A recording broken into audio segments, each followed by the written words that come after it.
Building Seattle was a monumental undertaking. Quite literally, it involved moving mountains.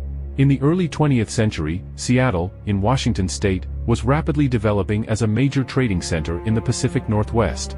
The city, located on a narrow, hilly isthmus, had to expand, but in an organized manner.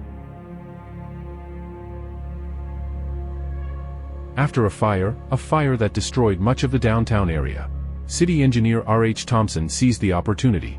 He launched a comprehensive effort to tame the terrain around the city and prepare it for a century of growth. Canals were dug, rivers were diverted, and mountains were moved.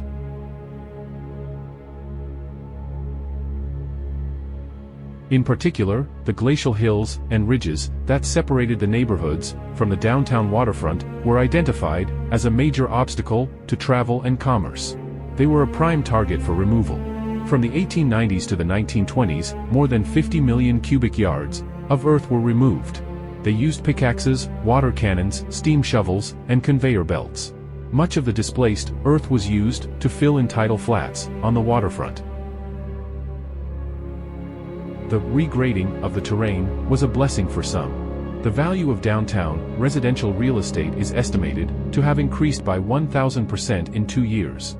The owner of the Hilltop Denny Hotel, later called the Washington Hotel, was so optimistic about the increase in land value that he demolished the hotel himself.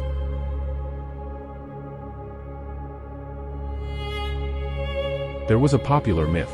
Some landowners refused to surrender their property to the city. While negotiations were underway, engineers were forced to continue the regrading around them. These untouched properties, towering dozens of feet above flattened plains of dirt, were called spite mounds. In fact, there is no evidence that any of the owners of these mounds were opposed to the regrade. James Kelley, owner of several of the mounds, supported the regrade, but was late in lowering his properties because he was out of town when contracting began. When regrading finally stopped, with the onset of the Great Depression, the shape of the city had been radically changed. But the ghost of the old city remains underground. Some of the Victorian ground-level streets remain as a subterranean network of tunnels and passageways beneath the sidewalk.